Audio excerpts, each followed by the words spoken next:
ndagabanye muri bibazo nk'ibi dore umwami saro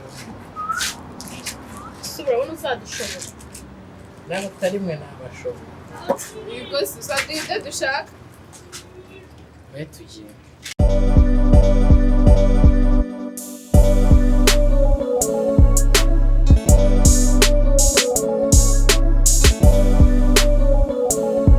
Life is good, but it can be better. Enjoy your life with Abaton TV. Right now, I have the superstar, the super talent, the young boy, the young artist, the young life. I have the super talent. Nkuko mubona rero turi kumwe n'umusore cyangwa umwana ukiri mutonya cyane ufite amaraso ashyushye cyane ndetse tubigaragara yuko anafite ibikorwa byinshi ejo hazaza he.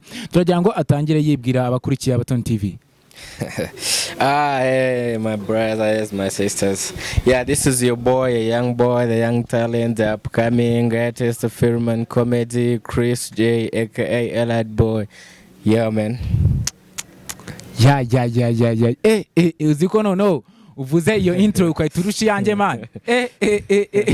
Ngo uvuze ubundi uyikora gute sanga usubiramo gatonya numva. Yeah, here by Chris J, the Elad Boy, young achiever, aka Brad Boy, your upcoming artist in comedy and film. Here to burn the house, man.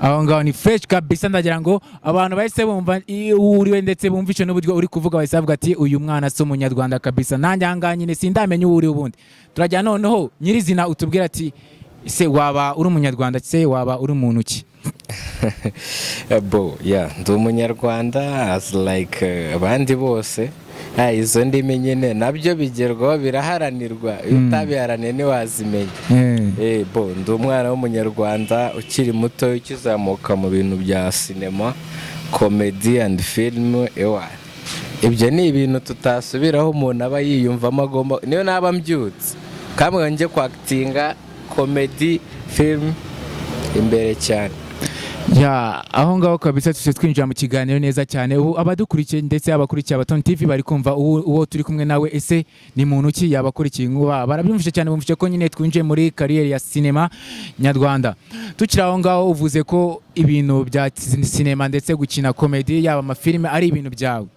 ese ushatse kuvuga iki ushatse kuvuga ko abandi babirimo baba batabizi bo barabizi ariko bariya barabo gukora foundation. This is a new blood my friend. Hey, this is a new yari ibintu utakina nabyo we yaraje arategura kubu ngubu haje new generation yo kuhasaza noneho ushatse uvuga ko nyine uje kubakura mu nzira ibyo bakora byashaje oya ntabwo nabakura mu nzira deja bagomba kubakuraho tuyine tumwe na tumwe nkabona ibyo nkosora ariko rero ntago bivuze ko nabo bava mu nzira ya tukira aho ngaho turagira ngo nyine utwinjize mu kiganiro neza se bamenya ati uyu musore turi kumwe nawe ni muntu cyese ibintu arimo yaba abizi se yaba abikunze turagira ngo nyine dutangire gatonya wakitingamo nyine nk'umwana w'ikirara wananiranye mu rugo shuri kure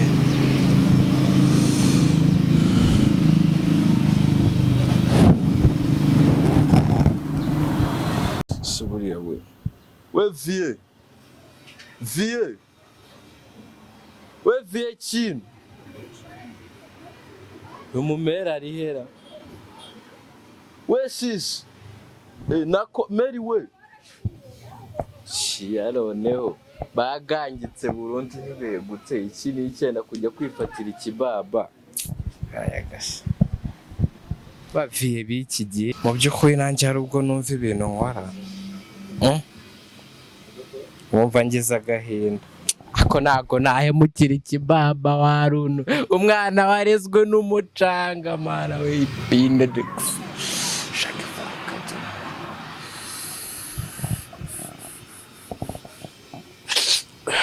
ya urakoze cyane kabisa ewana kabisa bitewe n'uburyo wakutinzemo byagaragara ese bundi tukira aho ngaho bonye ubwo wakutingamo ngira ngo n'ubundi singura zifata ese ufata kure bya bwenge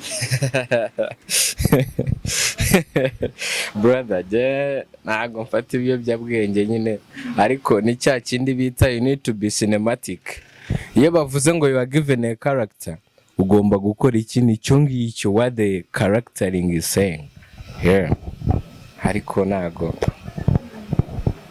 se aho ngaho nanone cyane mu bijyanye na kariyeri yawe ya sinema, umuntu waba akurikiye Abaton TV ari kubona akavuga ati se uyu mwana ko tubona akiri mutonya, ese ibintu yaba bikomora yaba yaratinjiye mu bijyanye babamara amatsiko?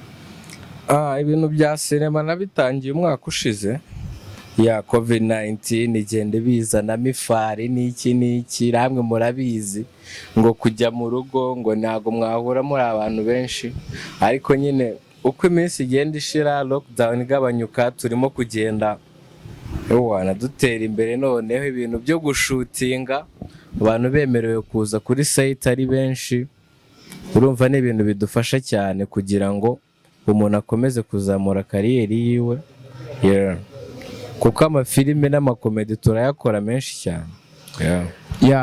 Utubwiye igihe waba warinjiriye muri sinema nyarwanda ndetse ukina filime ndetse n'amakomedi, ese ukimara kwinjira muri iyo kariyeri ugitangira gukina filime ya mbere cyangwa komedi ya mbere, iwanyu baba barabyakiriye gute?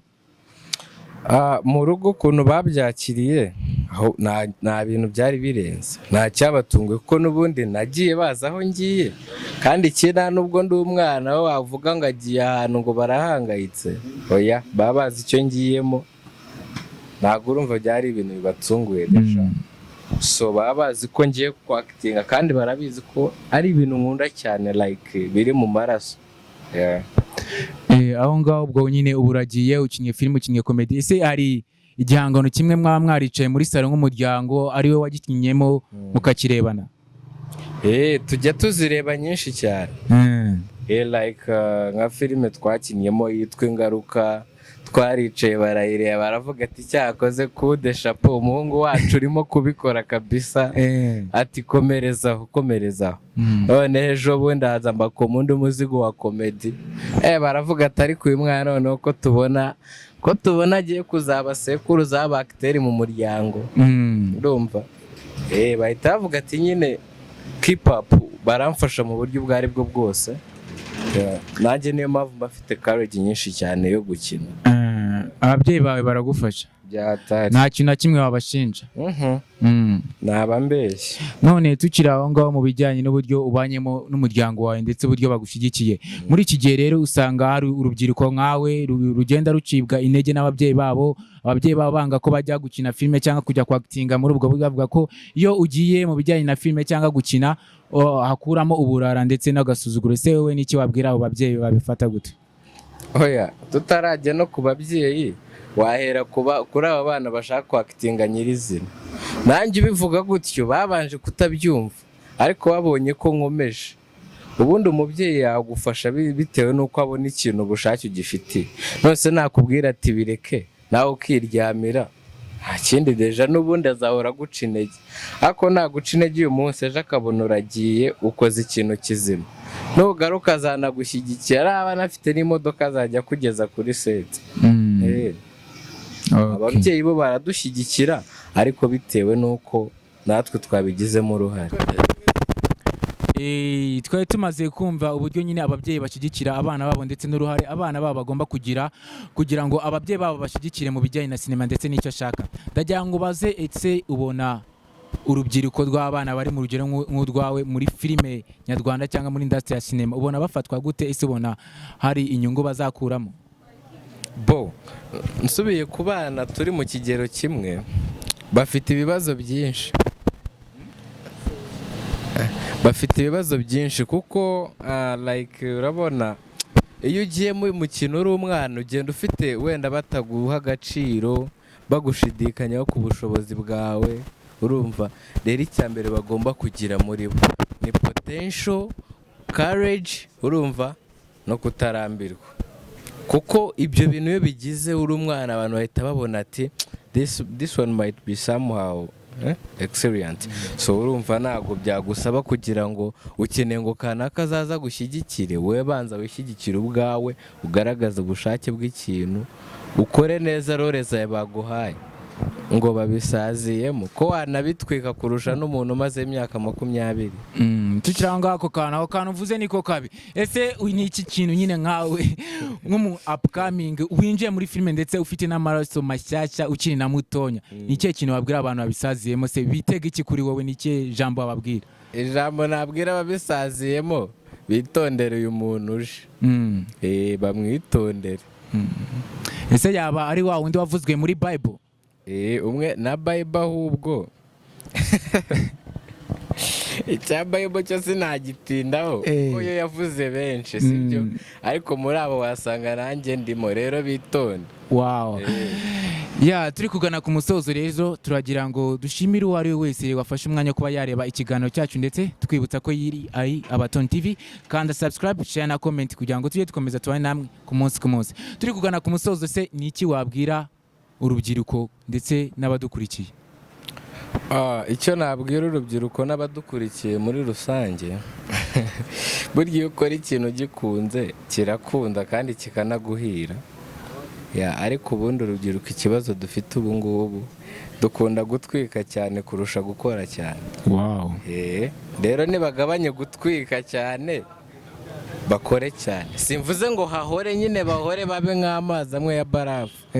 Batwike mu rugero, ubundi bindi tuzabigeraho. Manu, urakoze cyane rero, turagushimira umwanya wawe waduhaye. Murakoze cyane.